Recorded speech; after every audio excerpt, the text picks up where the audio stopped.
that being me. Good morning, everybody. Boy, that was really weird. I just had this block on the stream there for a moment. Okay, so as soon as I heard the station ID at the radio station, I went ahead and just interrupted. The news that they're playing there would be the news that you'd be getting anytime, anywhere else anyway. So, and then if I go to Zara, I can put this on manual and not be interrupted. All right, here we go. Time to rock and roll. All right, so I assume you're going to be tuning in to the president's presentation tonight to Congress. It's not an official State of the Union, and I've got a few comments to make about what he'll probably be discussing. But what I'm tuning in for is to see what the Democrats do, because they'll be there with their little whistles and their kazoos and their signs and their flapper clappers and everything they can do to interrupt him and make absolute asses of themselves, which is part of the entertainment of our governmental form of democracy. It's one of the things that makes our republic so good, so great. So I will be watching that this evening. Today's a happy day for me, just a flat-out happy day. I'm excited for everything that's happening, and I always wake up happy, despite some of the most inordinate, controversial, contrasting conditions of my life, which is I face daily. But I still wake up happy, and I'm happy for the direction this country's going in some respects. Some other respects I worry about as I was watching the continued diminution, decrease of the First Amendment right to free speech that's going on college campuses. Well, making America great. Making America, what does that mean? Well, let me tell you a couple of things, because it's the overwhelming sentiment inside the White House and Congress that making America great, of course, is all about Israel. And while I'm very happy for what's happening regarding Europe and the Ukraine and the position that the president is taking, because I really believe he is all about peace, I'm worried about what's happening in Israel. Somebody asked yesterday, well, if you think that Trump is really all about peace, why in the world did he deliver all those 2,000-pound bombs? Why did he allow the 2,000-pound bombs to end up in Israel? I'm kind of the mindset of Scott Ritter when he was talking about that. He said it's there for their defense. They're not allowed to use them. It's just there in case they need to use them. And that he's not supporting any mounting war with Iran or anything else. It's just there for Israel's defense. Now get this Gaza thing settled. And then his outrageous claims about turning Gaza into the Trump Riviera was just to force what's going to happen tomorrow. The Arab League tomorrow is meeting to decide what they're going to do about saving the Palestinians. And it's just kind of the way he works. You know, it's the art of the deal. You sit down with some thing that you want that you know the other side can't accept, but it kind of forces the other side into coming back with a counteroffer, and then you sit there and you hash it out till you come up with some kind of a model or some kind of working solution that both sides can accept. Now, after Donald Trump began to pull his cabinet together, the inner circle became pretty clear that the overwhelming tie that bound all of these people, you know, as each week went by, each day went by, as more and more members of the cabinet were picked, that this group embraces Israel and everything that Israel's doing. There were even jokes that the top cabinet officials had apparently been selected by Prime Minister Benjamin Netanyahu himself to reflect the fact that the Jewish state would be calling the shots for Trump's presidency even more than they did with the spineless Joe Biden. So the handover of power was confirmed for all to see when Trump invited Netanyahu to the White House, the very first head of state to so be sanctified by admittance into the White House of the new administration. And while in Washington, a grinning Netanyahu was very, if you remember the press conference, and both of them were standing there at their podiums, you know, to learn of this crazy scheme to either kill or throw out all the remaining Palestinians out of what was once Palestine and turn the ruins of Gaza into this high-end beach resort. Since that time, Trump has assured the delighted Netanyahu that no Palestinians would be allowed to return to or visit what was once their site of their homes and their communities after they have been removed. This is part of his outrageous claim to get the other side, the Arab League, meeting tomorrow, as I said, to come up with a counter proposal, one of which is to have Egypt be involved with the resettling over a 3-year period of Gaza.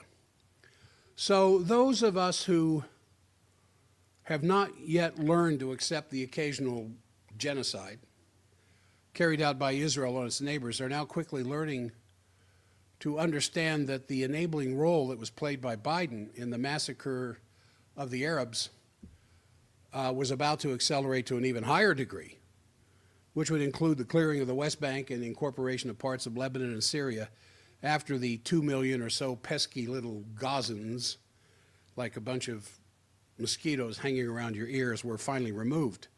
Nevertheless, there's still some prizes to come, and I confess that some developments, as well as recent comments by Trump's team, have been astonishing, even if one was expecting the worst. Now, even the seasoned Trumpophiles might have been astonished. If you've seen this, you know what I'm talking about, this AI-generated short video that was prepared for Trump and released on maybe 2 weeks ago tomorrow, or at least last Tuesday on his website, Truth Social. It's a brief cartoonish tour of what Gaza might look like when it's transformed into Trump Gaza on the Mediterranean. And it's a luxury beachfront destination filled with posh skyscrapers and condominiums, even featuring bearded belly dancers, seriously. And the video includes Trump and Netanyahu in their little chaise lounges there on the beach. Elon Musk is there with them, apparently eating hummus.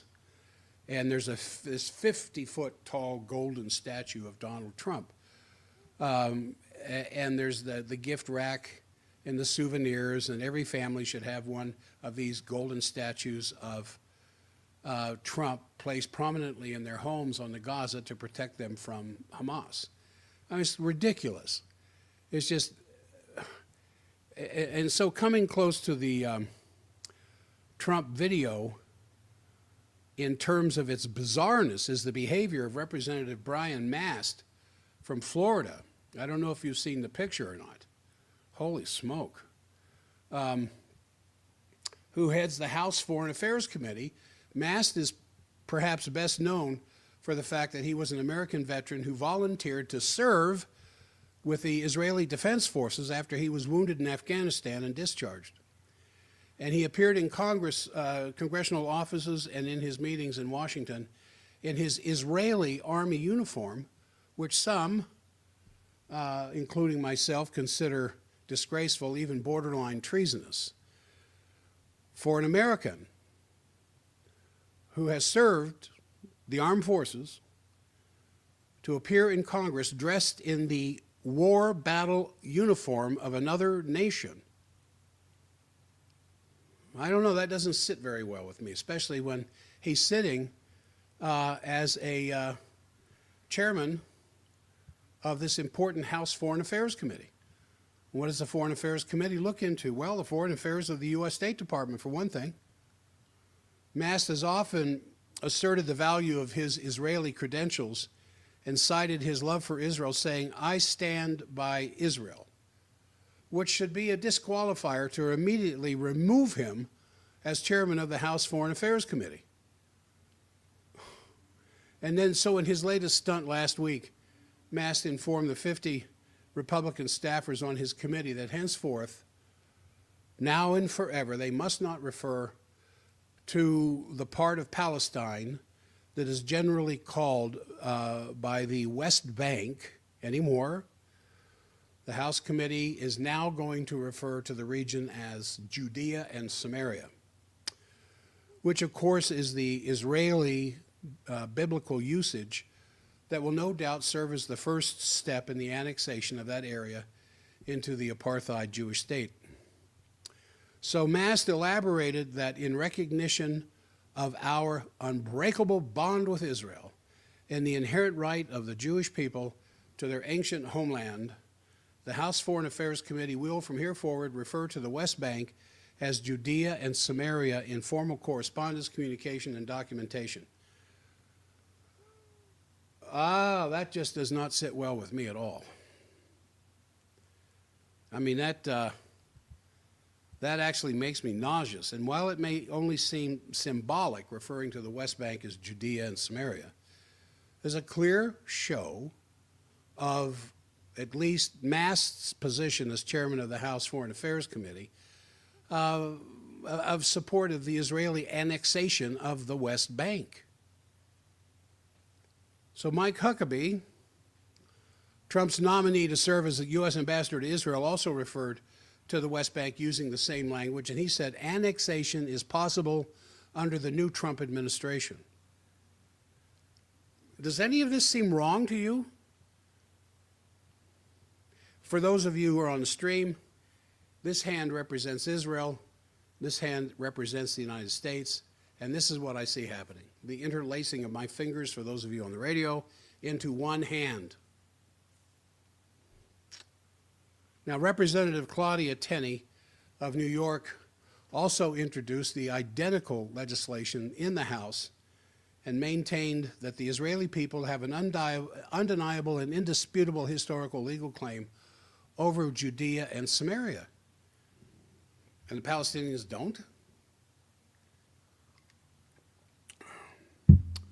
So Congress and the White House have clearly become, and I get this from Phil Giraldi, one of my favorites at Napolitano's podcast, the Congress and the White House, two branches of our government, have clearly become Israeli-occupied territory, as Pat Buchanan once colorfully described the U.S. government. And remember what, and after Pat Buchanan came out with some of his what could be considered anti-Semitic comments a couple of decades ago, remember what happened? Disappeared from the news.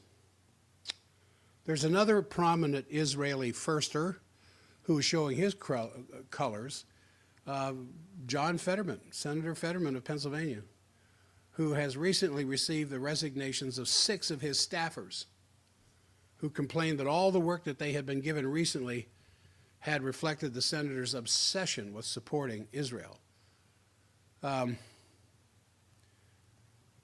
Tanisha Long, one of the members of the staff, had this on X. 2 more of Fetterman's staffers quit because they didn't know they would be working on Israeli stuff all the time and described the senator as a useful idiot for Trump. So Congressman Tom Massie of Kentucky, another one of my heroes, has declared every Republican congressman but himself has among their staff at least one minder, M-I-N-D-E-R, it's in quotes, minder, also known as babysitters, who is present to monitor and report on how the representative votes in support of Israel. I think some of you are aware of this, some of you might not be, but there is a member of AIPAC, as a member of the staff of every Republican congressman, and I suspect senator in the legislative branch of our government, except for Thomas Massie. He won't let them on his staff. There's not a member of the Palestinians. There's not a member of the Ukrainians or the Russians. I suspect there's probably a member of MI6 as well as CIA as a member of the staff of every participant in our legislative government. But they are there for what reason? to monitor and make sure if you want those Israeli dollars coming into your reelection campaigns, you damn well better be voting pro-Israel all the time. So the Israel First staffer is often an employee of the lobby, either of AIPAC or even the more virulent ADL. Thomas Massie said this: U.S. Congressman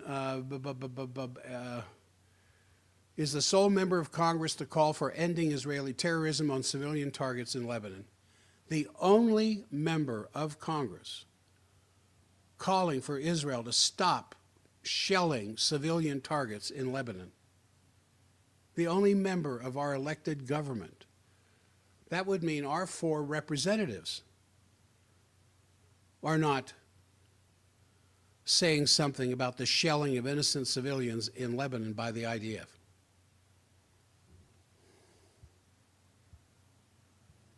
So after the cleansing of Gaza is over, the West Bank, of course, is going to be next. And Israel has already announced that the approximate 40,000 West Bank Palestinians who have already been driven out of their homes by bulldozers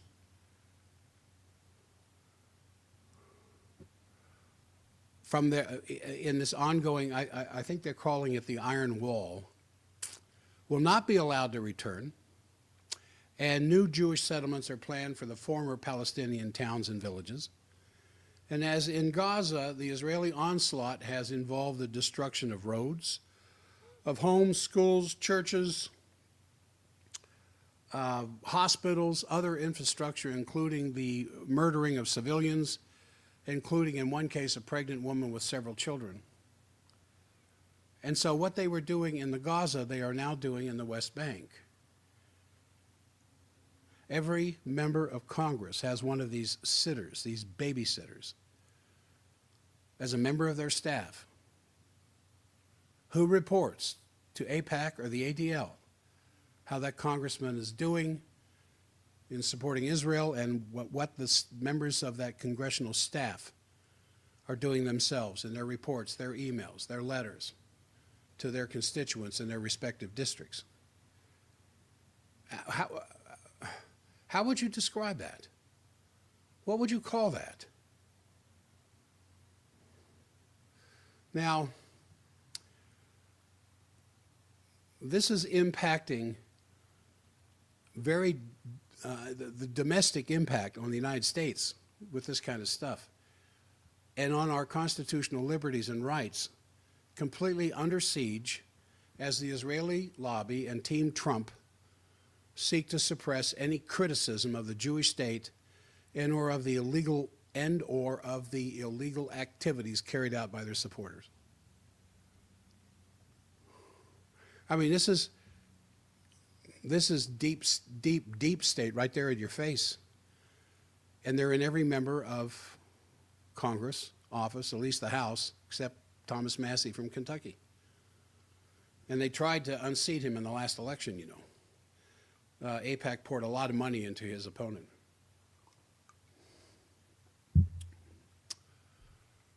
Another revelation on how the new administration will be targeting any and all supporters of the Palestinians comes from the highly respected Arab American Institute's director, James Zogby. Zogby said this: "For those unaware of the situation, here's what's happened in recent days.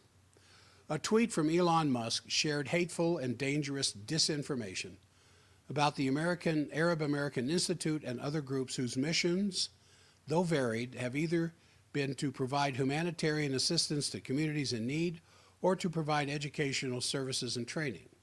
Mr. Musk reposted a tweet that listed several organizations that have received government grants in recent years. The list was almost exclusively Arab American or American Muslim organizations and labeled us all as terrorist-linked organizations." Mr. Musk's retweet, which has now had more than 16 million views, refers to terrorist organizations. See, I'm still holding out. I still want to believe that Trump has the ultimate trump card up his sleeve in dealing with Israel. It just hasn't been time to play it yet. And I don't think he's going to play it until after this thing in the Ukraine's over with. Of course, in the meantime, more and more innocent Palestinians are going to be shot, immolated, crushed, whatever else is involved with those 120 D9 Caterpillar bulldozers that we sent over there. But this systematic ethnic and religious demonization of Israel's designated enemies is being backed up by legal initiatives to rid the United States of any and all foreign students who deign to protest against the genocide being carried out by Israel. And at the end of January, Trump signed an executive order that instructs the leaders of federal agencies to provide recommendations on all civil and criminal authorities or actions available to the White House within 60 days. Yeah. Now that's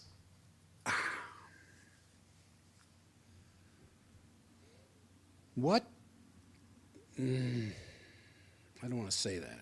Let me say the order says the report should include the details of all court cases involving schools, colleges, universities which could lead to actions to remove alien students and staff. And according to an accompanying White House fact sheet, it will marshal all federal resources to combat what it describes the explosion of anti-Semitism on our campuses and streets since the October 2023 Hamas attack. And Trump's executive order promises immediate action from the Justice Department to protect law and order, to quell pro-Hamas vandalism and intimidation. Now, I certainly do not support vandalism on the part of these protesters. And investigate and punish anti-Jewish racism in leftist, anti-American colleges and universities. Racist, anti-American, if you say something against the Israeli genocide of these women and children in the Gaza, you are now part of leftist, racist, I don't know what else to call this stuff.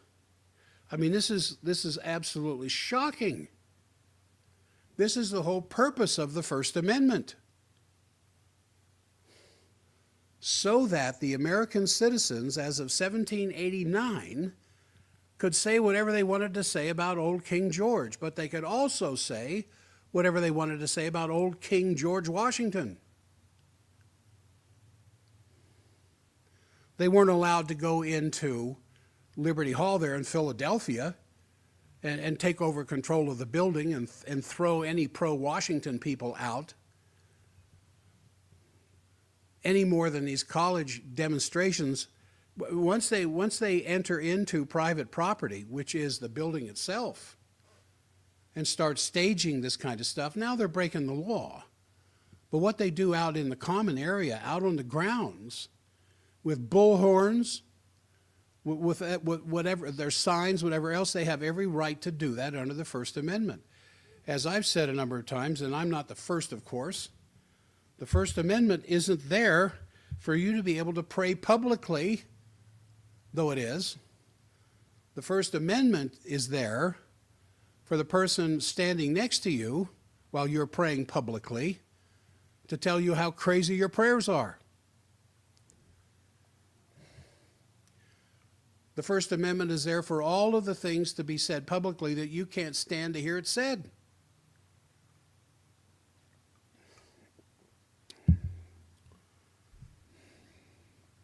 The First Amendment isn't there to make life smoother for you. The First Amendment is there for all of your enemies to be able to say what they want to say. The freedom of the press is for them to print what they want to print. Now, if they violate I mean, if there's slander and libel and stuff like that, then you have the civil courts to handle it. I suspect that's going to be the next thing that happens. If the government shuts down free speech on these college campuses, it's going to spread to public areas. And then when that's done, they're going to go after the press. And they're going to shut down any press that says something critical about genocide. And then after that, I suppose they're going to, the magazines, the books, start grabbing these things from the libraries and taking them out in the public parking lot and burning them.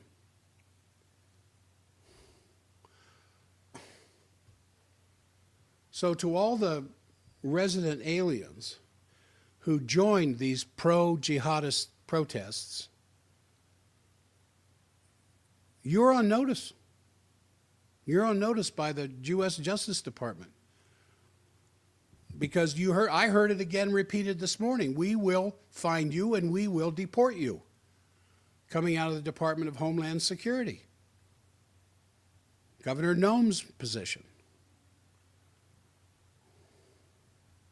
And then Trump was quoted in the fact sheet you can get from the White House on this subject. I will also quickly cancel the student visas of Hamas sympathizers on college campuses, which have been infested with radicalism like never before. That's the purpose of the First Amendment, to allow the radicals to say what they want to say without government oppression. Now, they can't do this at 2 a.m. next to college dorms with bullhorns, but they can all day long. I don't know, President Trump. It sounds a little tyrannical to me. Attorney General Pam Bondi has inevitably taken the lead on deportation. She told Newsmax in an interview, quote, "The thing that's really the most troubling to me are these students in universities in our country, whether they're here as Americans or if they're here on student visas, that they're out there saying, I support Hamas. Frankly, they need to be taken out of our country or the FBI needs to be interviewing them right away." Now, this was a month ago or whenever she said this. Your Attorney General, who, if nothing else, besides prosecuting the law and taking the lawbreakers to court on behalf of the federal government, you would think that this would be one place the Department of Justice would defend the First Amendment. Why does it take the ACLU to be the ones who fall back in line in defending the First Amendment?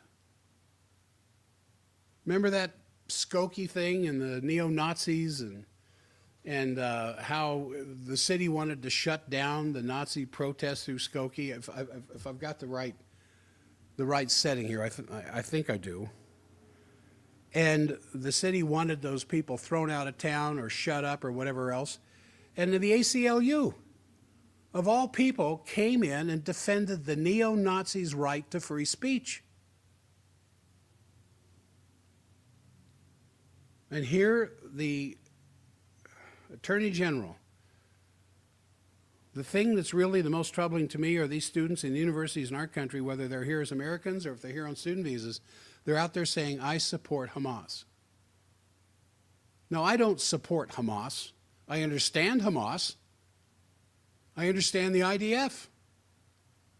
I understand Trump. I understand Netanyahu. I just don't support genocide against innocent human beings. I don't care color, race, religion, sex, or whatever else. I don't like troubling scenes of little 2-year-old children with bullet holes in their heads. It's obvious the skull is obviously a bullet hole, not shrapnel. And these fake compliments regarding what Israel is doing just keep on coming from both the talking heads in Washington and the Zionist-dominated media, and you know it's Zionist-dominated.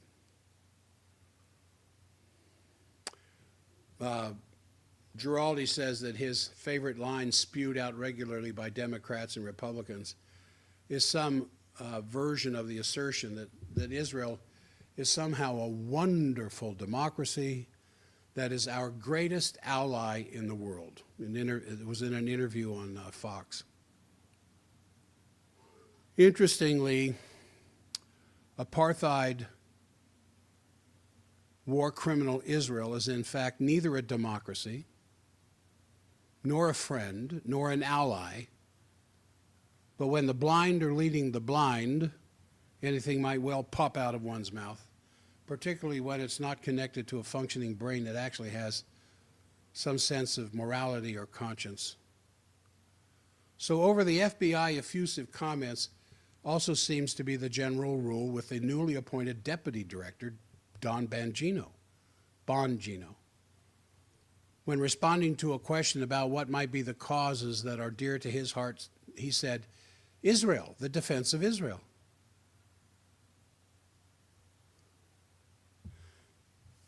Now, it's more than an allegation that some of the talking heads on left-wing television see, you know, CNN or MSNBC or any of them, the View, all these kinds of these things, that they're highly paid voices to instigate the anti-conservative concepts that were represented by Republicans and right-wing thinking. And that whether they believed what they were saying or not, they're paid very heavily to say what they're saying, in some cases millions of dollars. And I kind of wonder how far up the political ladder in America, the same thing is happening with a lot of the very commonly heard names, especially of the new Trump administration, are highly paid influencers to say these things whether they believe it or not. I mean, what's your price? You've been listening to K-Talk for a long time. You're a K-Talk listener. You like some of the things you hear at K-Talk, some of the things you don't necessarily agree with, but you listen to K-Talk because it's very informative. Doesn't matter what time of the day or night, who's on. You're going to hear stuff that's going to excite you or incite you to turning the channel. I mean, I've experienced that. There's some things I've heard at K-Talk that I thought, wow, I never thought of that before. That's really nice. I like that. Or I've just turned the damn radio off because I didn't like what I was hearing. I have that freedom to do that. But you're a long-time K-Talk listener. You may have been listening to me since I first started 30 years ago today on the Kay Henry Show. First Tuesday of March, 1995. Wow. And I know some of the things I've said you didn't like, you did not agree with, some of the things you did. There was a time, according to Arbitron, when I had more listeners than Tom Barberi. And I take that as quite a compliment at the time.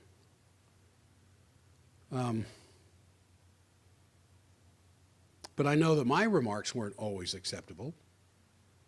But I tried to study ahead of time, as I did for 2 hours this morning before this show. And I want to come from the heart. I want to come from my brain of what's left of it at 74 years of age to express what I see as an incredibly dangerous situation the United States is falling into. And I don't suppose it'll be too long before the International Criminal Court, besides bringing charges against Netanyahu, might start looking across the big blue pond or whatever it was that Trump was referring to. And so now we have a new director of the FBI, Kash Patel, who said, America will prioritize Israel and we stand by our #1 ally. What the hell do we need Israel for an ally for? If Israel attacks Iran, and I don't think Israel's going to try it on its own, although they sometimes do the breakaway ally scene, where they go ahead and do something knowing that an ally behind them is going to come in behind them and protect them. Do you know what will happen to the price of gasoline in this country if Israel goes against Iran and Iran shuts down the port of Hormuz, except maybe for China tankers?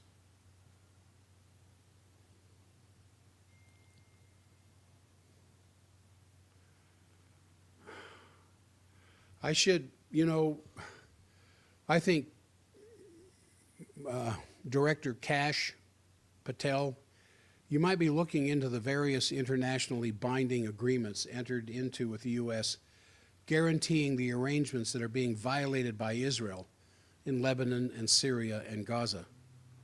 They're war crimes, Mr. Director. They are war crimes, and Washington is complicit. But you probably aren't interested in that kind of stuff because you want to defend Israel's #1 ally. How in the world can Israel be called a #1 ally?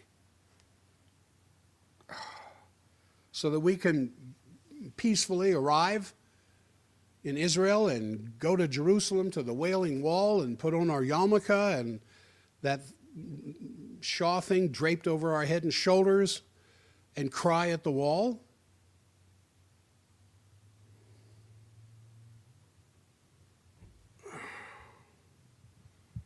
I don't know. I don't know. I didn't plan on starting off like this, and I didn't plan on talking about this, but this really gets my goat. I mean, I knew there were some misplaced loyalties in Trump and the cabinet. I can only hope that this is kind of like the grand chess game where you sacrifice your queen in order to get the checkmate. And so I wake up still believing that that's what Trump is waiting to do, is to checkmate Netanyahu. But in the meantime, he needs to look very Israeli. All right, some more follow-up. Some more follow-up to what was, yes, of course, the USS Liberty. Let's not forget about that. Make Israel great again. Samer, you are a brother, Samer. I haven't been warned. But I've had people say, aren't you afraid of what you're saying?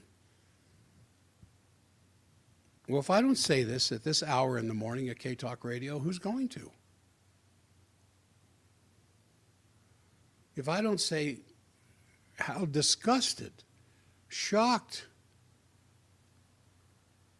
nauseated by my government's support of the Palestinian genocide that they never mention. All they, the Hamas doesn't, some of these protesters, let me put it this way, some of these protesters on campus aren't helping themselves any. I understand why they wear the drape that they're wearing and why they have masks over their face. Because they know the FBI is going to come and arrest them that night as soon as they find out through facial recognition who they are. But I don't believe that the protesting gets to the point where you take over buildings, you physically block Jewish students from entering or exiting a building. That's wrong. That's assault. You can't do that. But it's just as wrong to try and throttle them and shut them up and threaten them with deportation if they say anything against Israel. All right, let me go to something else that I find incredibly entertaining because I've seen it replayed many times, and that is what happened between Trump and Zelensky and Vance. And it's just what Trump has been thundering out there on Truth Social. This is the worst statement that could have been made by Zelensky, and America will not put up with it for much longer. And that statement is, well, I think you know the statement. I'll tell you here in a second. Trump says, "It is what I was saying. This guy doesn't want there to be peace as long as he has America's backing, and Europe, in the meeting they had with Zelensky, stated flatly they can't do the job without the U.S. Probably not a great statement to have been made in terms of show of strength against Russia. What were they thinking?" Then the quote from Zelensky that's cited by Trump, also reported with the Associated Press, the basis for Zelensky's confidence that Ukraine could last, the war in Ukraine could last for a very, very far away time. That's when the explosion occurred in the interview, or the visit to the White House. "I think our relationship with the U.S. will continue because it's more than an occasional relationship," he said back in London when he ran to the arms of Keir Starmer there at 10 Downing Street, where Starmer came running out of the building and embraced Zelensky out in the street in front of all the cameras after Zelensky had been thrown out of the White House. It's just one entertaining moment to the next.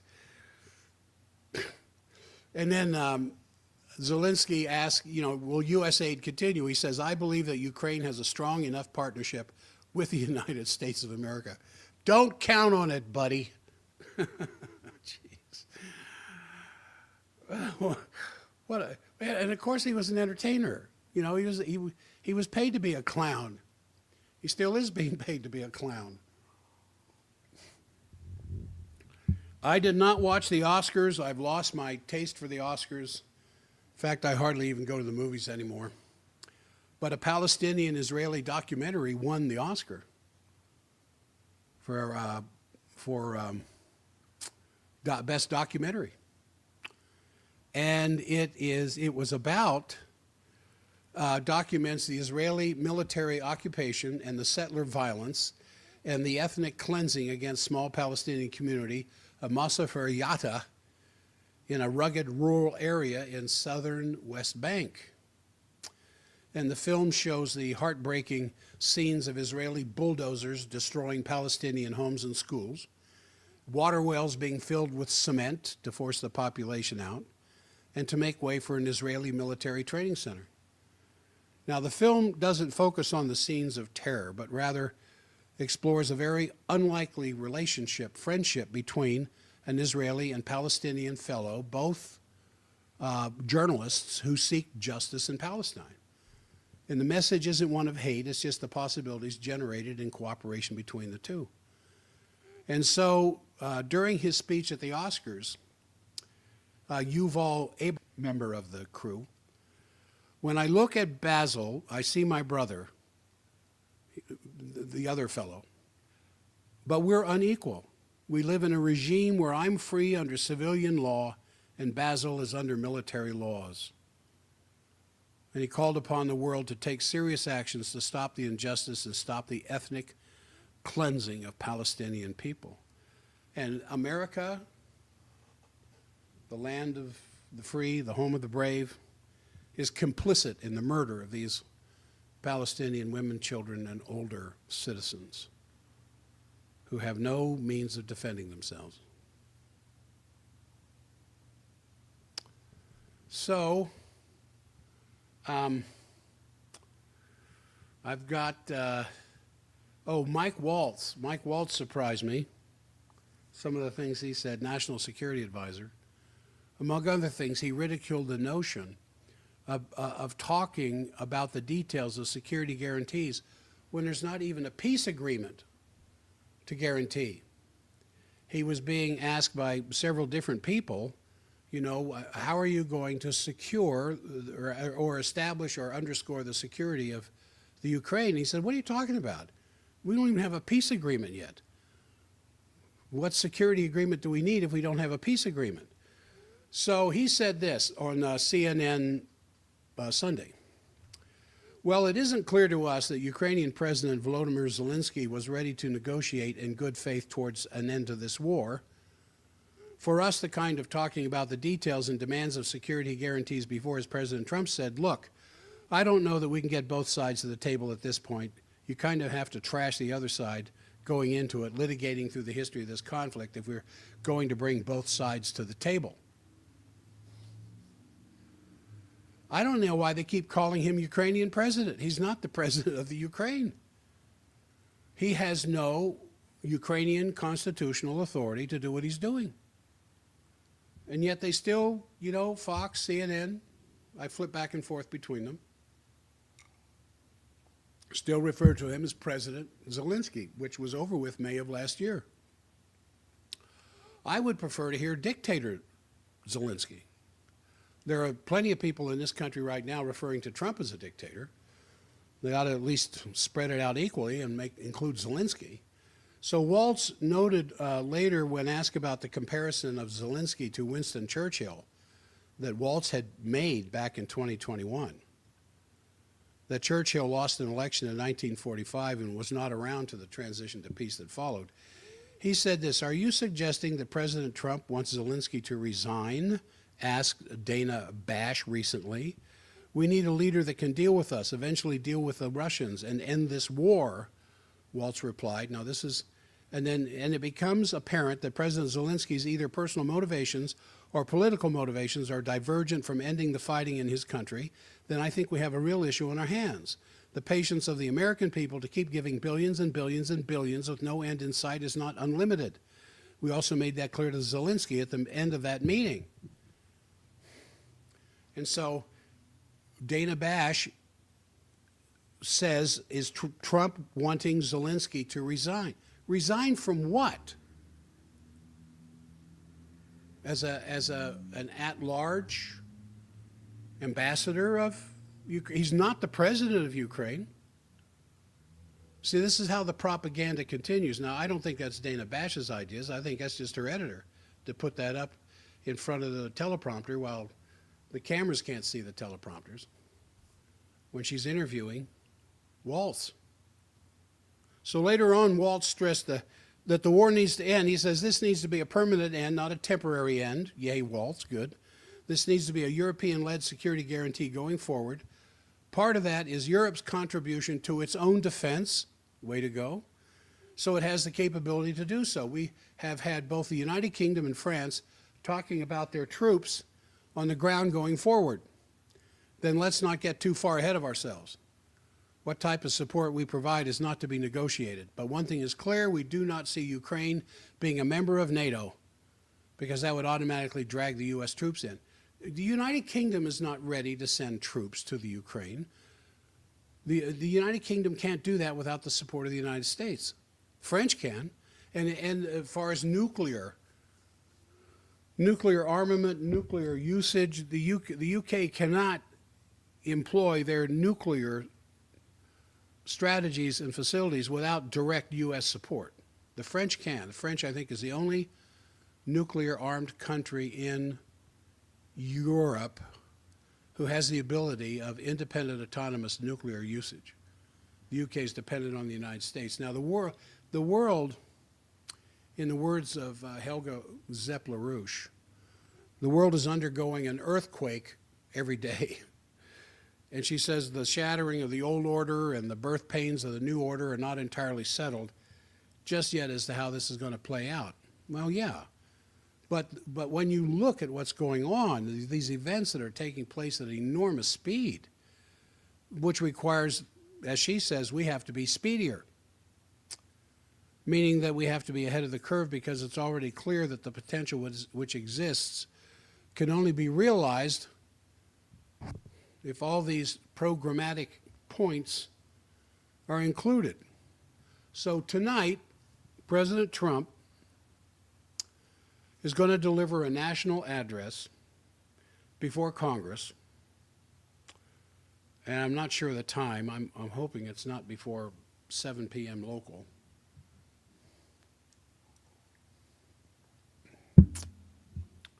but he's going to be delivering a national address before Congress. And he's expected to be speaking and talking about several key national security issues, including Pentagon reforms, the war in the Ukraine. It will not be a State of the Union address, but essentially it will have the same goals. And he's expected to address the Ukraine conflict and its broader efforts to increase the U.S. military might through budget and personnel changes. So that has to be looked at very carefully. The New York Times says that 2 former officials have confirmed that Pete Hegseth has ordered a halt to all offensive cyber operations against Russia. Well, that's good news. And this would be a part of a larger reevaluation of all the operations of the United States in context with Russia. But that just came out yesterday maybe. Stop all cyber attacks against Russia.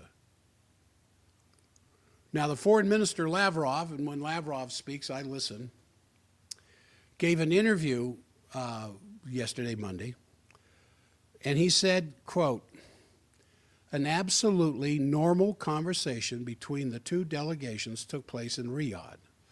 What is striking is that this was perceived as a sensation. This means that our Western partners during the term of former President Biden managed to bring the world public opinion to the point where it perceives a normal conversation as something out of the ordinary." Boy, that says a lot. Now, of course, there was the American delegation and the Russian delegation. Europeans are still stomping mad they weren't included, and Zelensky is spitting mad that he was left out of it.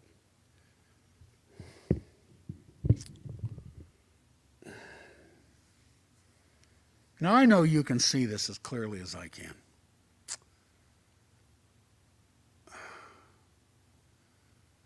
I mean, I've got some more remarks, but the events which took place Friday are still causing shockwaves everywhere.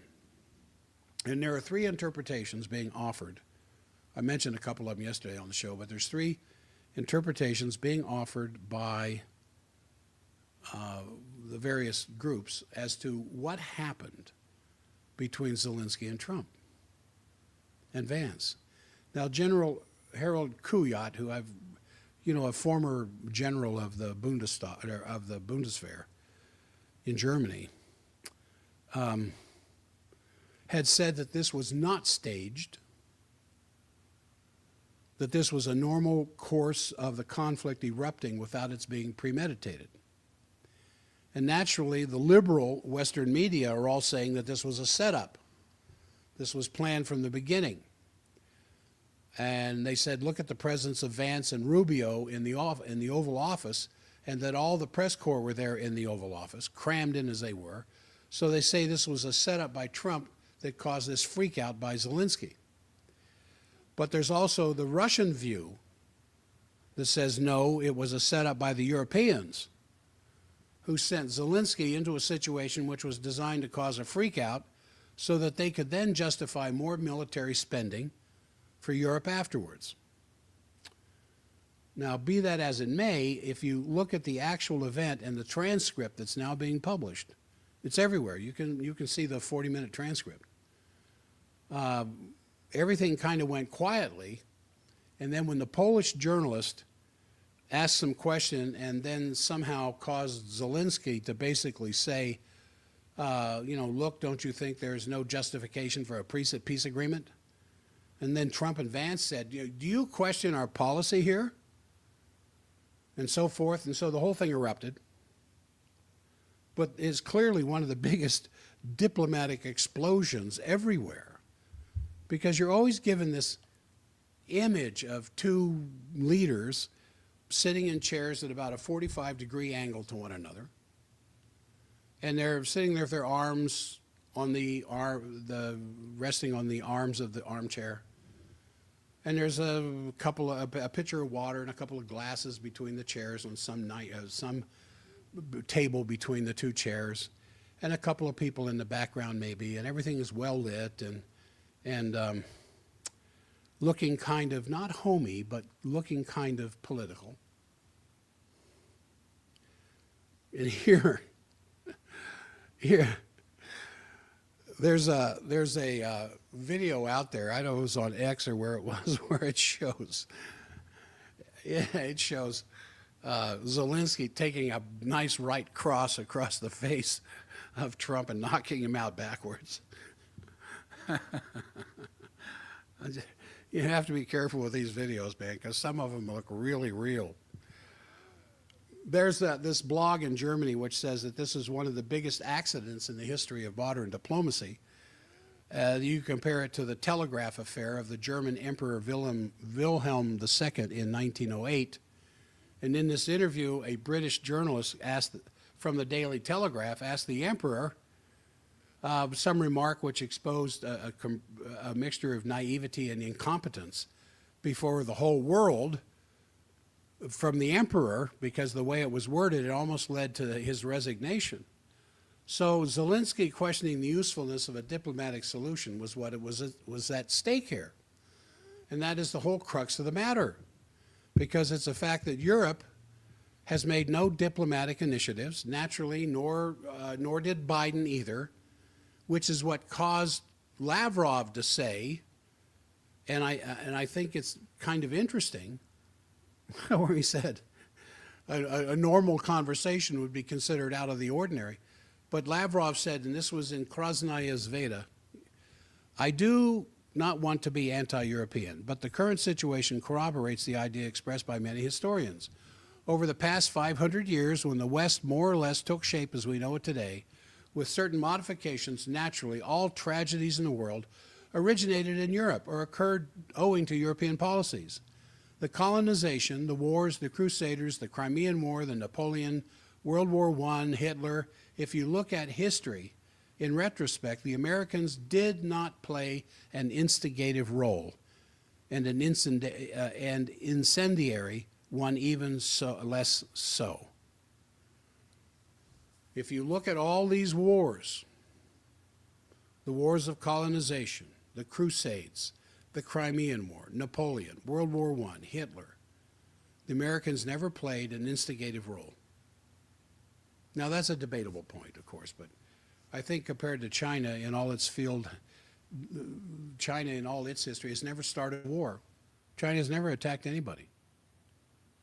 The idea that China is an imperial power is kind of absurd because China has never expressed imperialism.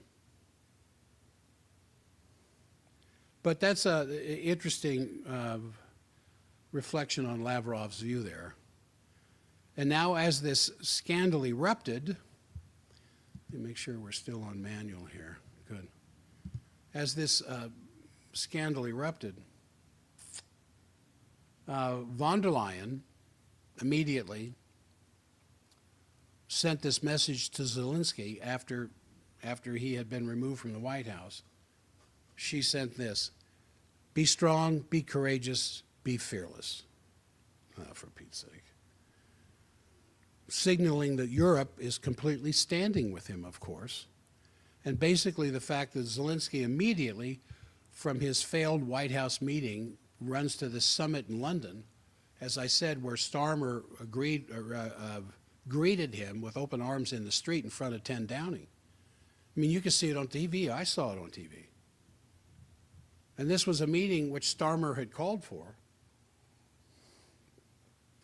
with the attendance of all the pro-war European countries, including Great Britain, Norway, Canada, and the European Union, not Hungary, and a few other countries were not there as well. So it was very clear that the meeting was supposed to coin some strategy, and the minions of the war media yesterday evening on German TV, you had Baerbock,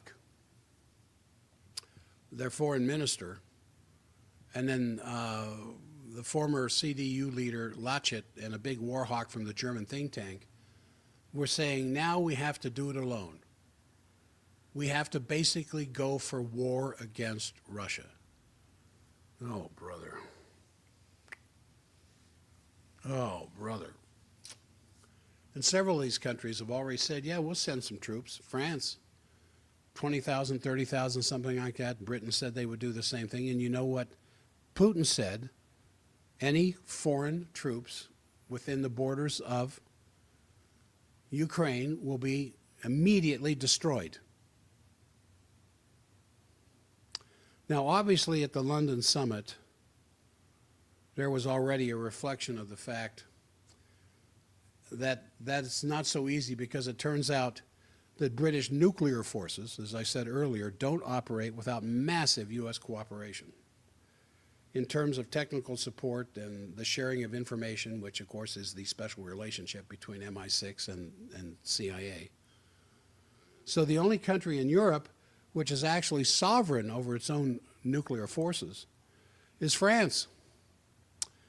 So this talk about the French and the British nuclear umbrella that they want to extend all over Europe now that the United States may be pulling out, it's built on a lot of question marks, because it would require an enormous military buildup that couldn't be done overnight. And that is why there's now this frenzy to increase defense and military budgets. Now, I've got some notes here on how much per country, but I don't think that's important. What's important is the same crowd that is trying to gear Europe up for war with Russia, and as Pistorius, the defense minister of Germany, and probably will be even with the new Merz government, said it's time for Germany to get on a war footing with Russia. Now, when you're sitting there in the backyard of the largest nuclear power on the face of the planet, wouldn't you want to be talking to them in terms of diplomacy? Wouldn't you want to just kind of sit down at the table and say, okay, boys, what do you want? What are you looking for here? And comes to some kind of an agreement between the two of you that would underscore the establishment of some peaceful relations and trade, economic trade between the two of you. But no, they're doing everything they can to marshal as many countries of the EU in a war footing against Russia. And this same crowd is intending to go after Trump. They want to demonize him. They want to delegitimize him. They want to portray him as an enemy, as a destroyer of the Western world, and say that there's a lot of opposition among the senators against him. Well, that may be well as it is, but the true Trump's Achilles heel is not military confrontation with Russia or China. It's not what's going on in Israel. It's certainly not what's going on in the Ukraine. Trump's Achilles heel is the financial system. And therefore, Trump is planning to have this massive investment in U.S. cryptocurrency. And that is definitely a very problematic thing, as you see in the case with Milei in Argentina. If he wants to now have an executive order for the furthering of digital assets in the creation of a strategic cryptocurrency of the United States, and he wants to have he says he wants to have a crypto currency strategy meeting in the White House fairly soon, I think he said. That's a real problem. And we need to look at this Achilles heel very closely. But in any case, the fallout of this whole thing is just tremendous with Europe. Scared, they tried to Trump-proof Europe and try to Trump-proof the European Union as well as NATO because of Trump's intimations he's going to pull out of NATO. And so, in any case, Poland and the Baltic countries want to build this new Maginot Line, meaning a defense line for Poland and the Baltic republics with a 10 billion euro defense line, including infrastructure, logistical investment, fortifications, physical barriers, a surveillance system using artificial intelligence, the state-of-the-art drones, and measures to detect and intercept enemy weapons. Now remember, the Maginot Line that the French created to stop a second German invasion into France didn't work very well. It probably wouldn't be any better now anyway. And so now Musk has come out supporting the United States leaving NATO and the United Nations, where if they leave NATO, it obviously will collapse. But unfortunately, it includes this bill by Senator Mike Lee, our senator from here in Utah, for the so-called disengagement entirely from the United Nations Debacle Act, which proposed a complete pullback by the U.S. from the UN, which is really bad because the UN, as flawed as it is, and as much as it is in needs of reform, especially of the UN Security Council, the UN is absolutely necessary representative of the institutions of international community and of international law. Naturally, the fallout of the U.S. pulling out of these various health and social programs would be devastating for the affected countries. No, I've never been a particular fan of the United Nations, but at least it's a place where they can come together and sit down and talk before they start shooting each other. Then naturally, there's all kinds of speculation that the real aim of Trump is to quiet down the European-Russian side to concentrate on China and the Pacific. But that remains to be seen. It really depends on whether there's some contact between Xi Jinping and Trump. And then, what else? The other voices from around this whole affair, Orban from Hungary, he said, Ukraine's accession to the European Union is unrealistic. So at this upcoming EU summit, which is going to take place, I think, Thursday, he said, Orban says if the issue comes up, Hungary is totally against it because it would ruin Hungary's agriculture and the entire economy of Europe. So that definitely is possible. Then they're talking about a Europe of the two speeds and the coalition of the willing, where these countries that want to continue the war with Ukraine should come together in a coalition of the willing, which is really hilarious. Because if you remember, that was the same coalition of countries that attacked Iraq in 2023 or 2003. And despite the fact that it was known at the time to all the relevant forces at the time, where are the West? Where are the? Of course, they were all told at the time there were weapons of mass destruction, a war that, or weapons that would cause many, many casualties, which of course the war eventually went on to cause many, many casualties, for which the perpetrators should be brought before a military tribunal, even to this day, Mr. Cheney. So to evoke the notion is not exactly one of good memory or good taste, but that's what they're talking about, but they could potentially lead to the collapse of the European Union. Because with the existing alternatives of the BRICS, it's not totally beyond the situation that countries like Slovakia, Hungary, Georgia, Serbia, Romania, Croatia could all shift away from the EU. All right, I've got some other stuff I want to get into. Now, Mike Waltz said he thinks that Zelensky may not be the right man to head up the Ukraine. Really. He said in an interview with Dana Bash on CNN, so it could be that they get rid of Zelensky, and in any case, the situation in Eastern Europe in general is extremely volatile at the time. And on Saturday, there were tens of thousands of demonstrations in Bucharest, demonstrating in favor of the presidential candidate Georgescu, who had won the election, and of course, remember, the election was annulled. Then when he tried to file for the next election, it was arrested for 5 hours. So there's this big mobilization inside the country in his favor, and they're demanding, down with the government. And so you see in Europe, there's this hysteria, there's this dismay, this split, this tremendous push for militarism. And then the other region of conflict, the Middle East, boy, just almost looks worse. Tomorrow is the Arab Summit in Cairo. And there the Egyptians plan for the reconstruction of Gaza without dislocating the Palestinians.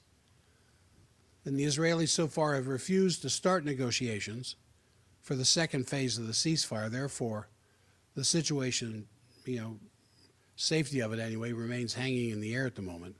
They're now trying to push back the Palestinians again to the south of Gaza.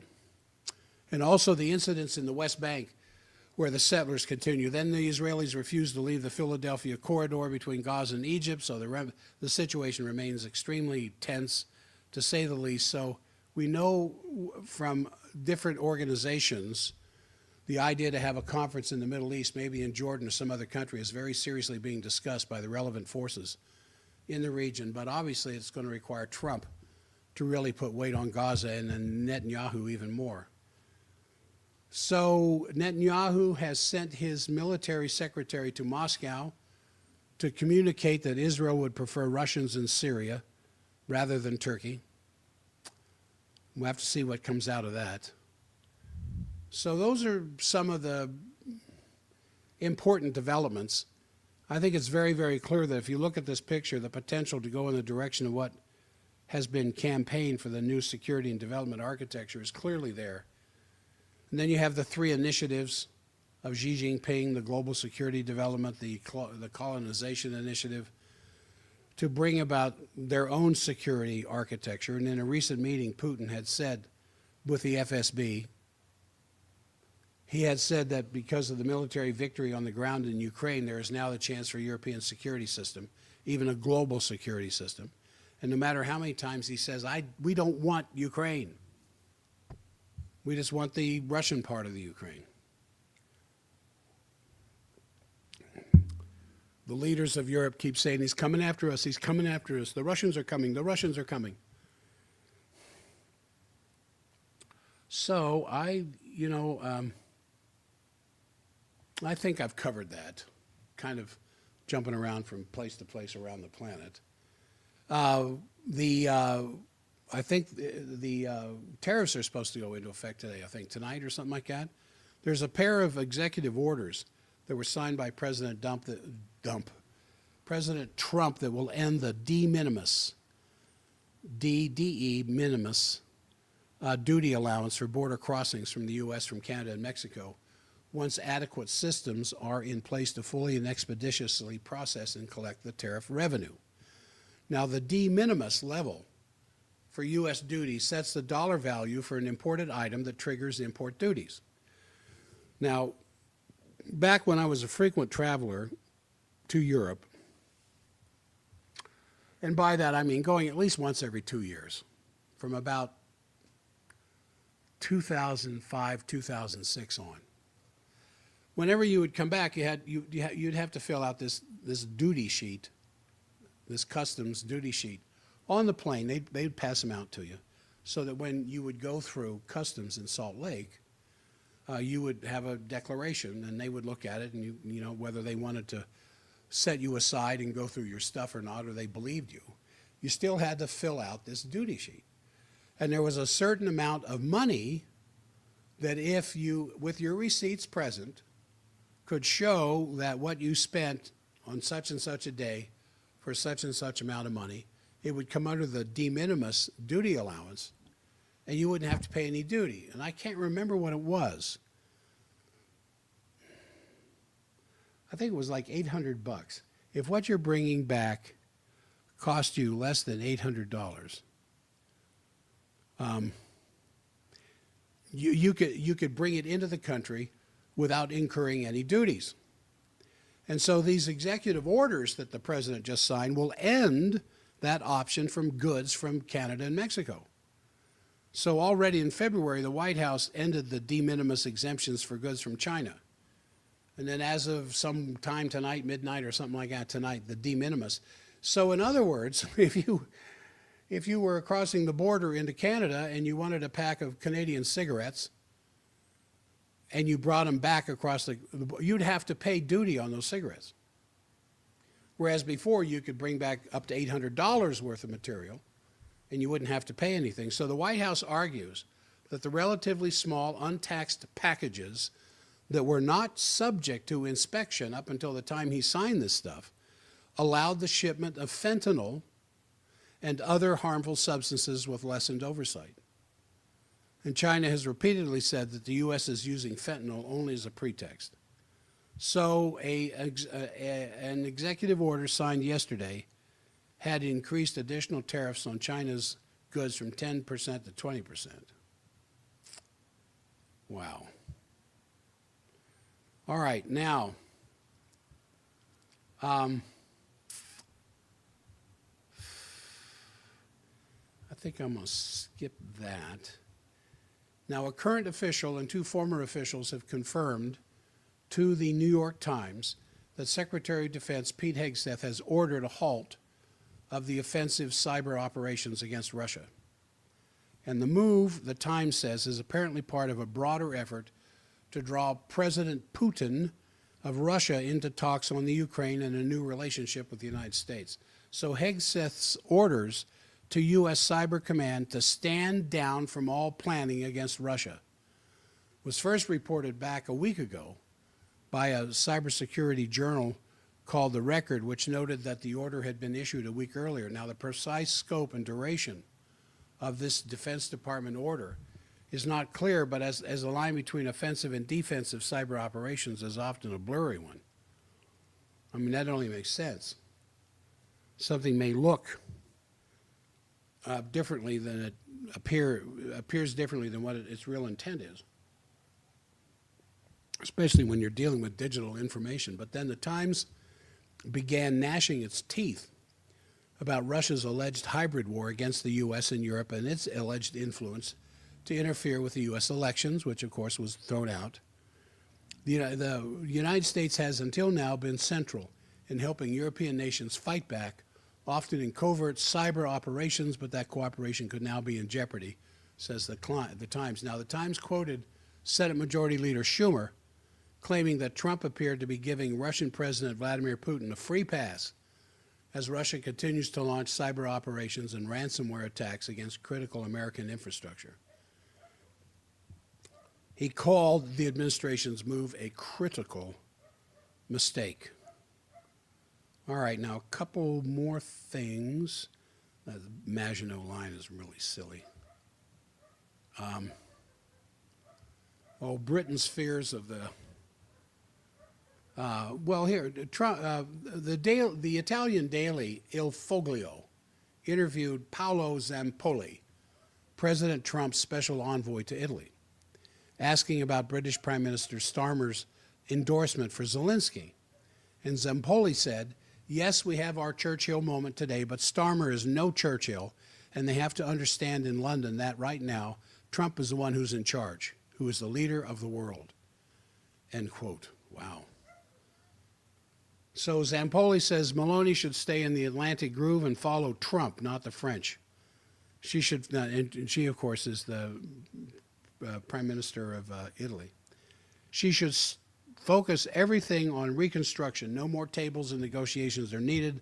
The deal is the one made by President Trump. No more deaths. It's time to rebuild. Now, Zampoli was in Milan on his way back to the United States for a cryptocurrency conference at the White House. And he said at that time when interviewed, the blockchain is strategic because it allows traceability of every transaction and in the future will be central to all U.S. donations around the world. Now, what does the shift of the U.S. military under President Donald Trump towards peace in Russia and normalization of relations with Russia mean for the U.S. military presence in Europe? There's tens of thousands of American military members in various bases and stations around Europe. In East Anglia, where some 9,000 U.S. military personnel are based at Lakenheath and Mildenhall air bases in England, there's worry about the economic hit to the region, which would happen if the U.S. military leave. This is from the East Anglia Bylines, a local publication. Were the U.S. to decide to reduce the U.S. military operations here, the economic impact would be substantial. RAF Mildenhall estimates the overall economic impact of the bases in West Suffolk as around $577 million a year. But the context is in the collapse of the British military, of course. As has been said a number of times, I've repeated it. If you took the entire British military that was ready to shoot at something, they would not fill an NFL stadium. All right, there's just little pieces here that I wanted to get across that might help better understand. I mentioned all that stuff that went to Netanyahu, the bombs and everything. With Iran in mind, the Israeli Prime Minister Netanyahu thanked Trump for helping make that possible with all the arms the administration announced last week. He said, Donald Trump is the greatest friend that Israel has ever had in the White House. Ooh. He showed it by sending us all the munitions that were being held up. This way, he is giving Israel the tools we need to finish the job against Iran's terror axis. And as I was saying in the first hour, that stuff was sent not with the idea that they could use it against Iran, but only in the sense of their own strategic self-defense. All right, now the American neocons, as you well know, have been waging endless wars since Korea, and we have not won a single one. And they've tried their best to defeat Trump. I mean, even Cheney endorsed Kamala, proving they'll go with whomever they have to as long as they can get to kill somebody. So after attempting even to assassinate Trump, as they most likely did the JFK, and concocted the Watergate scandal to get rid of Nixon, who also wanted to shut down the CIA like Kennedy, but failed twice, they have moved over to Europe using the only tool that they've created, NATO. And thanks to declassified documents, we now know that the CIA funded and created the European Community after World War II, all without the approval of any president or Congress. And this report exposes the true creators of Europe and the Treaty of Rome and the neocons and the CIA. And after World War II, the French hated the Germans. Charles de Gaulle even blocked Britain from joining the EU, and that lasted until de Gaulle died. And this is a critical report, and the one that whose time has come, not speculation, not conspiracy theory. The European Union is collapsing. Hooray! They need war. That's what you do when you have a huge economic hole that's coming in front of you. As these nations have done historically, you go to war. And they need war. And they're eyeing up using Ukraine as an extension or excuse to invade Russia and take control of 75 trillion of their natural resources. And this is why the UK is now looking at rejoining the EU. So it's in the press. It's in the print. And this is, it just goes on and on and on. I mean, Zelensky knows he has Europe behind him, and which brings the disrespect, a growing population of the American people. He's taken the U.S. for a ride. And Zelensky's very clear, as demonstrated in the Oval Office last Friday, he wants war, not peace. And he also knows that the Ukrainian people would drag him out and hang him, just like Saddam Hussein, for treason, if they could get their hands on him. And it's been suggested by some that he appears to have contempt for the Ukrainian people because they also were fierce persecutors of Jews, Polish, and Russians. And he hid his Jewish heritage, just like Soros and Jewish friends from Israel say Zelensky is no Jew. So the meeting that went on between Zelensky and President Trump illustrated a key point. Zelensky was a neo-Nazi who, before the war, pretended to be Christian and joked about stealing assets from Jews and Russians. He only claimed to be Jewish after becoming president to hide up his past. Just like Soros, who pretended to be a Christian, but helped confiscate assets from the Jews. Zelensky was of the same character. And Dana Bash is asking, you know, are you suggesting that President Zelensky step down? There are people who do not get any more information about world affairs and what's going on except from the evening news, the morning news, Fox and Friends and CNN and Jake Tapper and all the characters from all the other shows. The Morning Joe, I don't think is there, but all this kind of stuff, and they kind of sort through it in their mind in the hodgepodge inflow of this information that it is to try to make some kind of consistent string out of it, some thing that they can understand. And you're just never given the facts. You're just given the emotional stuff. All the flutter without the real thunder. And Europe is falling apart. And that is absolutely why they need war with Russia. Now, legendary financial and geopolitical cycle analyst Martin Armstrong is back with a new warning about war coming to Europe. And you may have seen this heated exchange that I've been talking about yesterday and today between Trump and Zelensky. But some of the things that Trump was almost stomping his foot and slapping his hand on his leg and getting quite excited about, Trump said this: Zelensky is not ready for peace. You're gambling with World War III. You either make a deal or we're out. Now that's what happens when you have a businessman sitting down in a war talk.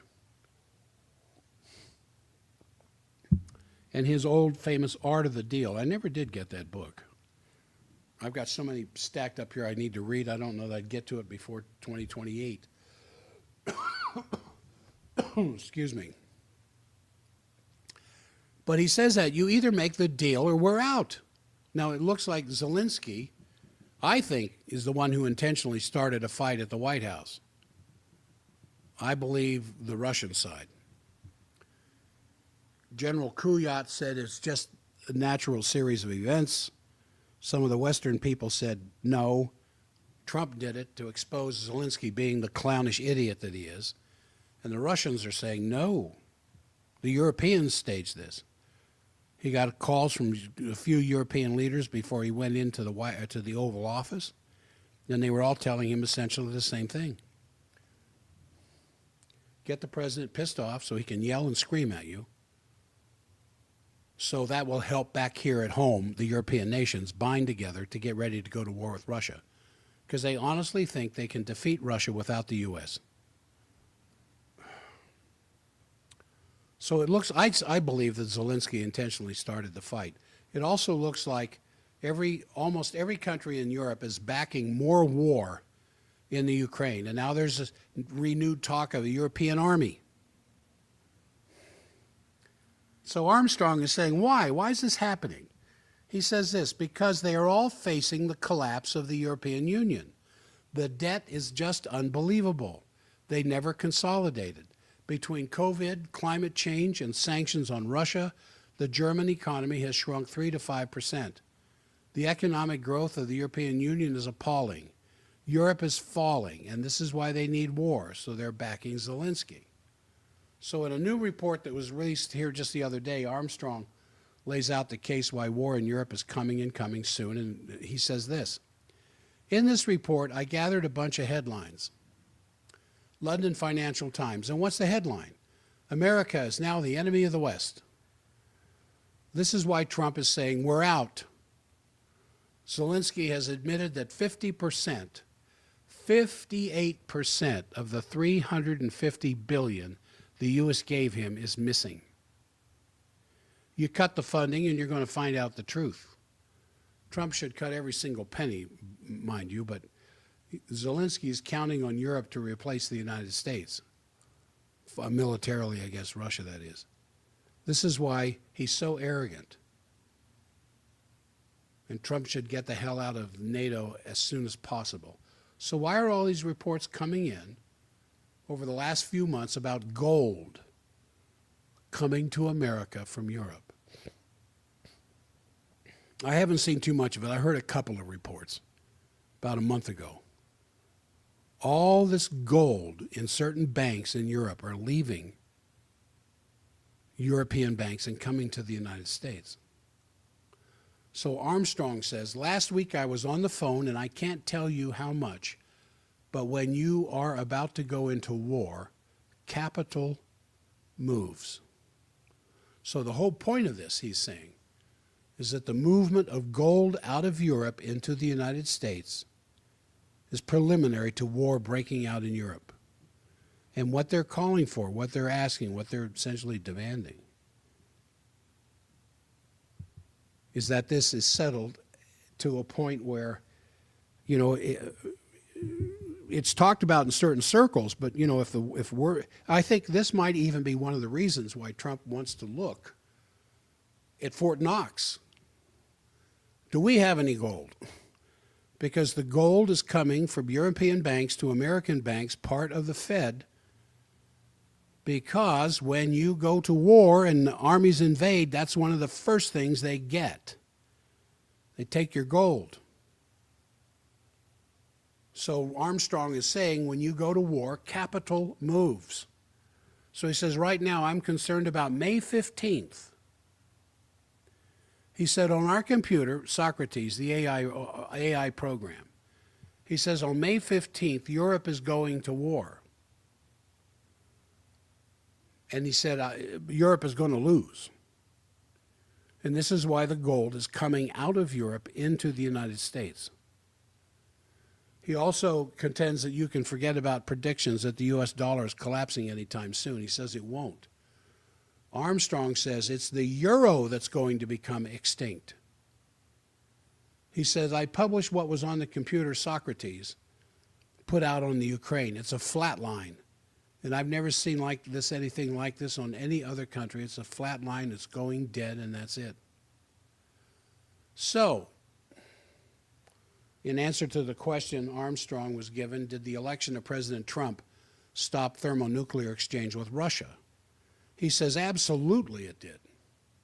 He said, you had Dick Cheney endorsing Kamala, and Liz Cheney and Adam Kinzinger were on the J6 committee, both of them neocons, and Kinzinger said, we could defeat Russia in 3 days. And they put out nothing but propaganda all the time. I remember when that happened. There's a lot more that's involved in that 70-minute interview. But you can get more information about this. And I am quoting here liberally from Greg Hunter, and his article was published at Zero Hedge on the yesterday. But this is really, really, really eye-opening when they talk like this. When you see gold moving from one well-secured storage place to another, you got to ask why. And what Armstrong is saying is that Europe is simply preparing for war against Russia. And there are probably crazier things that they've done in the past. But that would be, I mean, I mean, when you consider 1 million casualties now, 1 million casualties of the Ukrainian forces, a large percentage of them dead, the other percentage completely in a condition where they are completely unable to return to the battle scenes. Now, I have also been talking quite a bit about this special relationship between the United States and Great Britain that started with Truman and went on from there. Truman, being one of the worst of our presidents, got us into Korea. And now it looks like Trump is leaning towards curtailing the special relationship that currently exists between the British Imperial and Commonwealth intelligence agencies and the United States military and military and intelligence agencies. We share information, we share spying, we share all kinds of stuff with the Brits. And what do we get from the Brits? Oh, some idea of what's going on in Europe, but the Brits get an awful lot more from us because they get the U.S.'s perspective of the whole planet. So I think this week's visit by Keir Starmer to Washington, with this vain hope of re-enlisting America as the financial and logistical backstop for the fruitless European posturing in this already lost war in the Ukraine, might be the proper time to pose to the American people this very important question. What exactly benefits the United States from this so-called special relationship with Britain? I think put more positively, it should be, you know, a swift and solemn end be brought to the British-U.S. special relationship in preparation for the coming 250th anniversary of the United States Declaration of Independence. 1776, 2026, next year, 250 years of the United States Declaration of Independence. So it's past time to recommit the United States to the original purpose of its 1776 to 1783 American Revolution. And that purpose was, as is clearly stated by President Franklin Roosevelt during World War II to an apoplectic Winston Churchill, to remove the foot of the Portuguese, the Dutch, the Belgians, the French, the British, from the throat of all the people all over the world that they had subjugated. Instead, the United States, founded on principles that were opposite of those of the British Empire, has, especially in the unipolar era from 1990 until now, been acting against the interests of the American people and the American Revolution itself. And it's been engaged in no-win wars, overthrowing governments, always in the name of democracy, but in reality on behalf of the international financial elite, the transatlantic war party, criminal syndicate operating under the code name NATO. And Britain's Keir Starmer visits Washington this last week on behalf of the mission of that war and nothing else. Please, Mr. President, don't pull out. Don't stop the flow of weapons. Don't stop the flow of money. Yeah, half of it we can't account for, but the half of it we can, and it's keeping the weapons supply coming. So this isn't to suggest that there are not sound, even essential reasons for maintaining an open and extensive connection to many of the intelligence services worldwide, including those of Great Britain. But it is to state categorically, however, that the interests of the British Empire are not those of the United States. And the differences are clearly illustrated by two passages from the 20 editorial pages of London's The Economist, how Europe must respond to Trump and Putin smash the post-World War order. So this is what it says: Europe's worst nightmare is bigger than the Ukraine. Mr. Trump intends to rehabilitate Russia's President Vladimir Putin, ditching a long-standing policy to isolate him. Without any obvious geopolitical benefit to America, he is angling to restore diplomatic relations, and he may soon be feted at a glitzy summit. The Economists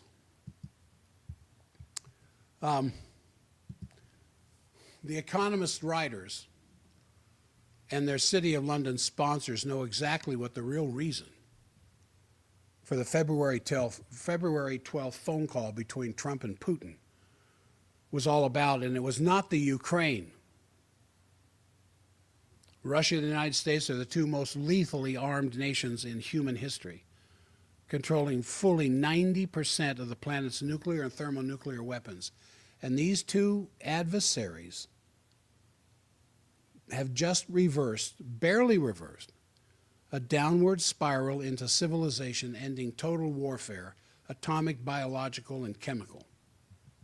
In the 2-month period from the late November 24 through January 2025, the end of January, was as more dangerous, some people's estimation, than the 1962 Cuban Missile Crisis. Many Americans fail to realize, or in some cases prefer not to know, how close the world came to world war. 3 during the late November launching of the long-range missiles by NATO using its proxy Ukraine to attack the territory of the pre-2014 Russia. And that's when I was saying on my show, I hope and pray President Trump is calling up Putin saying, just relax, just wait. Just wait till I'm inaugurated. Just wait, hold back. Don't respond, don't retaliate. And so you have that February 12th meeting. And it wasn't about the Ukraine. They're talking about stepping back down from the threshold of nuclear war. That's what a president's supposed to be doing. So the subsequent U.S.-Russia meetings that just happened here the other day in Riyadh last week, consisting of delegations led by Foreign Minister Lavrov and American Secretary of State Rubio, were the first 2 serious talks between the world's 2 thermonuclear giants in more than 2 years. Just think about the thing that kept the clock inching closer and closer to midnight, and the immolating destruction of how many millions was averted to some degree, because before this, those 2 years under Biden, under Blinken, Blinken refusing to talk to Lavrov, Biden refusing to talk to Putin because he's a thug.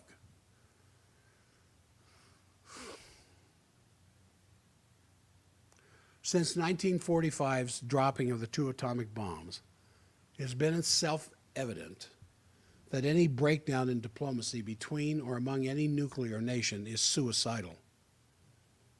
That will inevitably result in thermonuclear war by miscalculation or otherwise at one point or another. So do the lunatics in charge of the European sovereign countries really want war? I mean, whatever is in their minds, what is, clear is that they want the United States in the forefront of this war, to continue to foot the bill, bring in the money, the material, and necessary personnel, boots on the ground. And so today's inferior leadership, it's just absolutely destroyed by the European Union's failed globalist schemes, including their green policies for industry and agriculture over the past 3 decades, is so decadent that they are totally incapable of waging the very war they bloodthirstily call for. And then you have Britain Starmer, Francis Macron, the European nations know who they are. On the one hand, incapable of sustaining the present Ukraine no-win war against Russia without the United States, they're also so snidely condescending that they deeply resent even saving to ask the American deplorables for assistance. It's not only in the interest of the United States, but the interest of humanity as a whole, that this February 12th meeting between Trump and Putin over the phone succeeded. There was no reason for Zelensky or any other European leader or country or any other nation whatsoever to be at the table in Riyadh, because it wasn't about Zelensky. It wasn't about the Ukraine. It wasn't about the European Union. It wasn't about NATO. It was about what are we going to do to step back from thermonuclear annihilation of each other.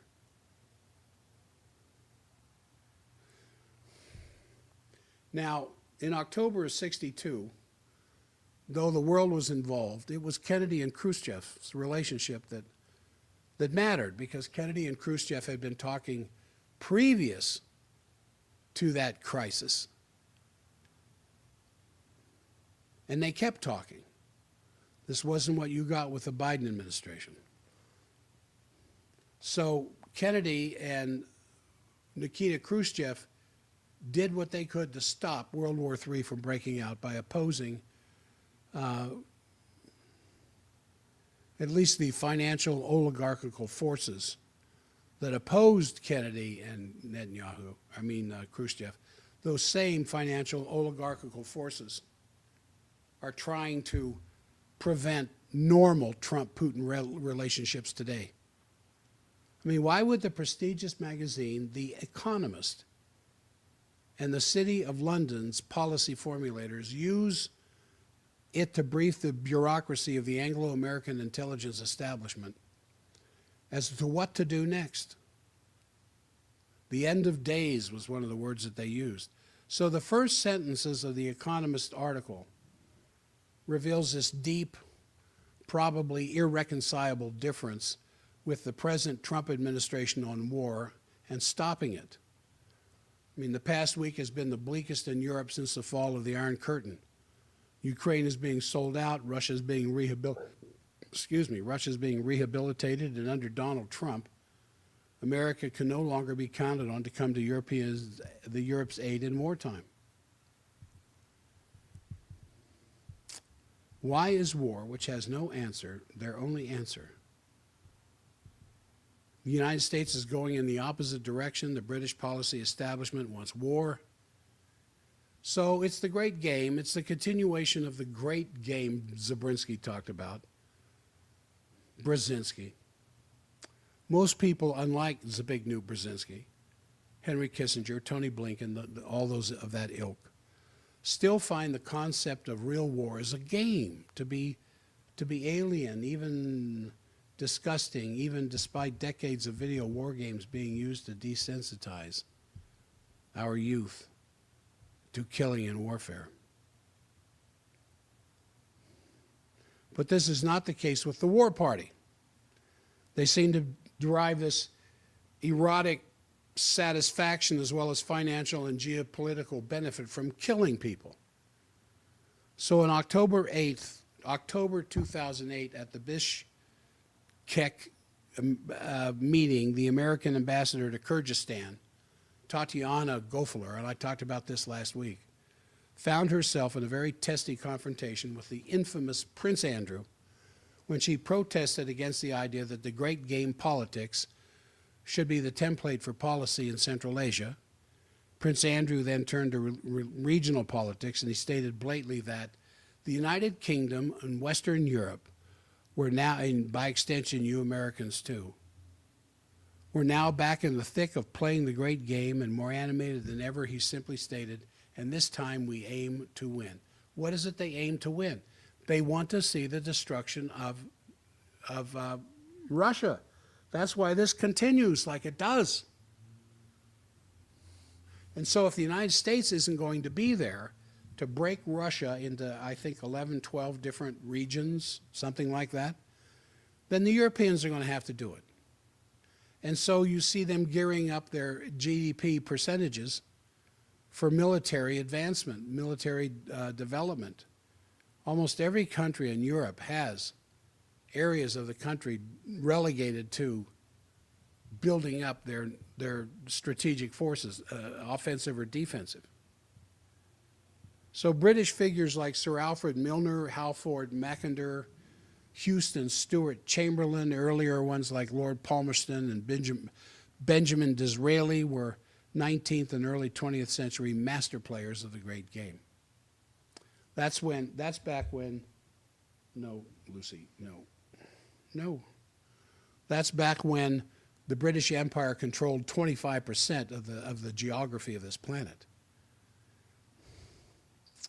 And so these people were the master players of the great game. They wanted to conquer what they referred to as the Eurasian heartland for world power, the Eurasian heartland. So Russia has to be disintegrated for that to become a reality. But the great game is not just an idea from the past. The U.S. government's Commission on Security and Cooperation in Europe, the CSCE, that Ritter talks about from time to time, also known as the Helsinki Commission, held this live-streamed seminar June 23rd of 2022 called Decolonizing Russia, a moral and strategic imperative which advocated the piece-by-piece dismemberment of Russia, breaking it into 10 or more regions. And Russia, of course, was familiar with this paper back in 2022. This is March, April, May, 4 months after the special military operation begins. And by this time, the initial charge of the Russian army on its road to Kyiv was turned around and pushed backwards. Not because of defeat.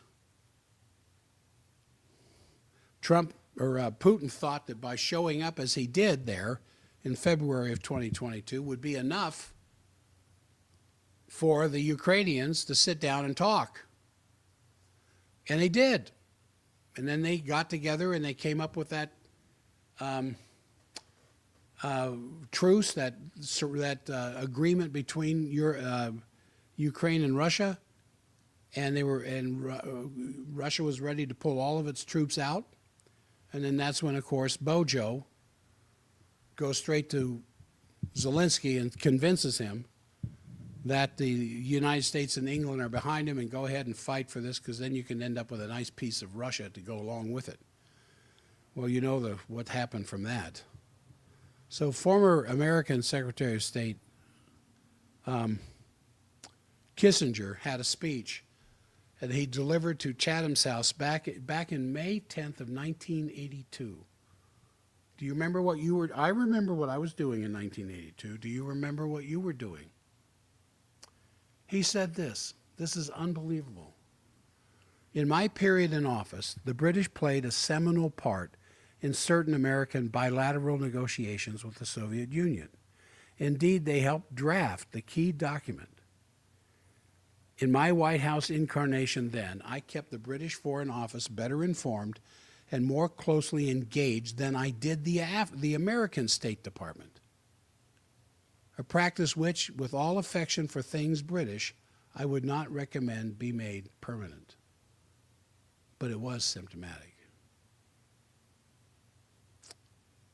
So Kissinger was a willing part of the British great game.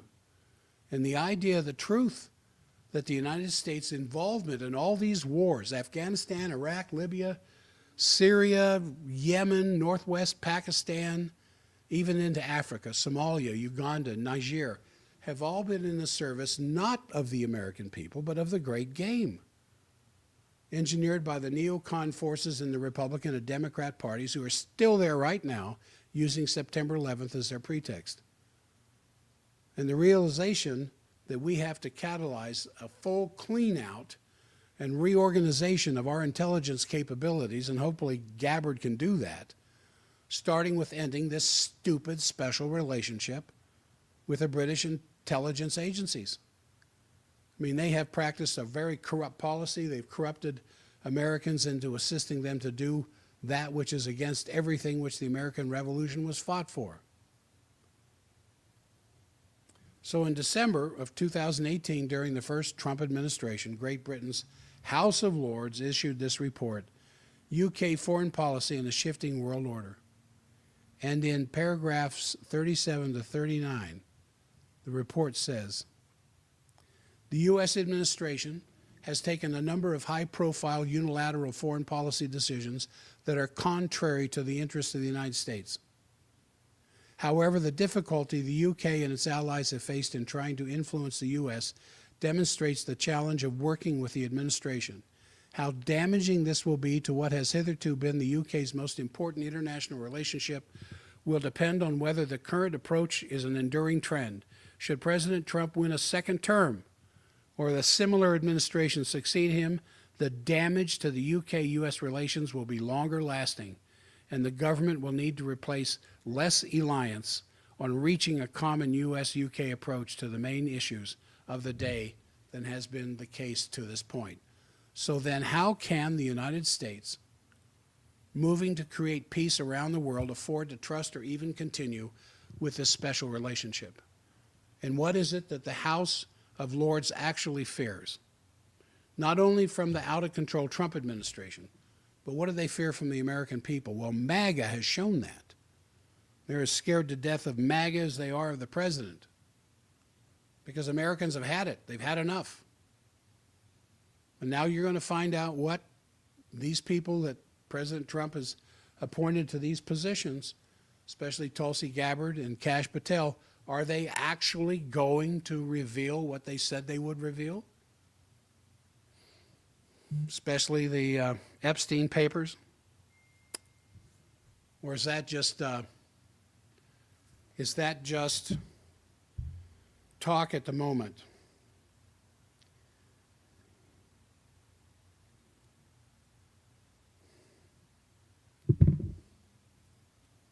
So anyway, we're coming to the end of the program, and for this week, at least far as geopolitics are concerned.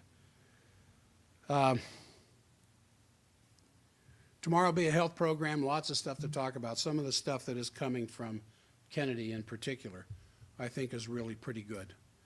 So I am going to stop the recording as of right now at the radio station, and then I'm going to need to save that.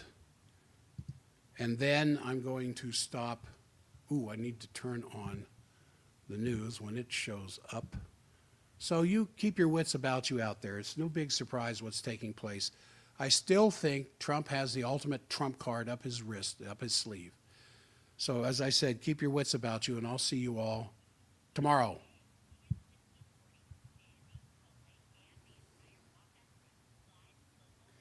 And on the stream, I'll shut that down. I'm Jack Stockwell for Global Affairs Unfiltered, and we're going to have some fun tomorrow.